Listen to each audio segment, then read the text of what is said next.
Bila tersalah beli kabel hari tu, memang rasa rugi. Kabel MC22 CR667 dah sampai, tapi rupa-rupanya phone aku pakai Type-C to Type-C, bukan Lightning. Nasib baik ada penyelamat kecil, adapter MC22 OT761. Sambung kabel CA667 tu ke OT76 Sarawak, kemudian sambung pula ke phone Type-C aku. Masa unboxing MC22 OT761 memang terkejut sebab kecil betul. Berat pun macam tak ada, tapi material aluminium dia buat rasa premium. Bila pegang, solid, tak nampak murah langsung. Lepas buka kotak, aku terus cucuk adapter ni ke phone. Dia masuk kemas tak longgar. Memang nenggam-nenggam just nice. Bila dah pasang, aku letak lanyard kecil dekat bahagian lubang yang memang disediakan. Bila ada lanyard tu, lagi senang nak tarik keluar dan nak pegang tanpa tercabut tiba-tiba. Lepas tu aku ambil MC22 CA6 yang biru tadi, cucuk pada OT791 dan sambung pula kabel Type-C CA sekan tajuk ni ke power bank PD20 beliau aku. Masa tu baru aku perasan betapa bergunanya adapter kecil ni. Phone terus detect fast charging.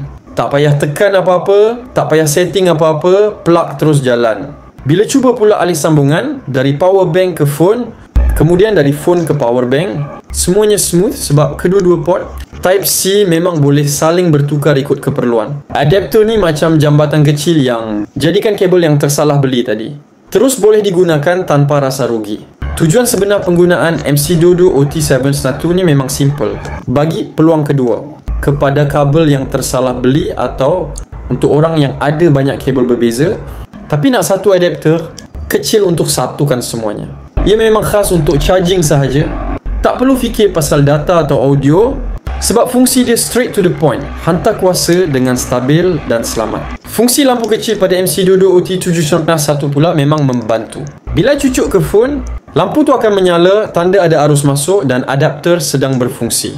Bukan lampu yang menyakitkan mata, just nice sebagai indikator supaya kita tahu sambungan tu hidup.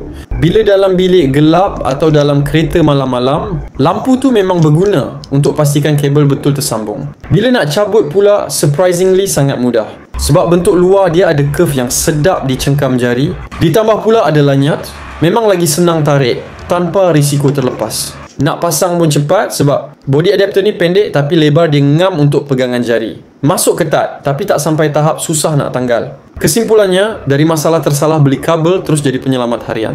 MC22 OT791 ni kecil, ringan dan sangat berguna untuk sesiapa saja yang ada banyak kabel atau suka benda simple tapi efisien. Tak sangka adapter kecil macam ni boleh mudahkan hidup anda, terutama masa travel atau bila nak cepat. Kalau korang pun pernah jadi macam aku, tersalah beli kabel atau ada banyak kabel berlainan jenis, memang wajib ada MC22 OT761 ni dalam pouch bag. Senang, cepat dan memang berguna setiap kali charge phone. Dapatkannya di bag orange sekarang sebelum sold out.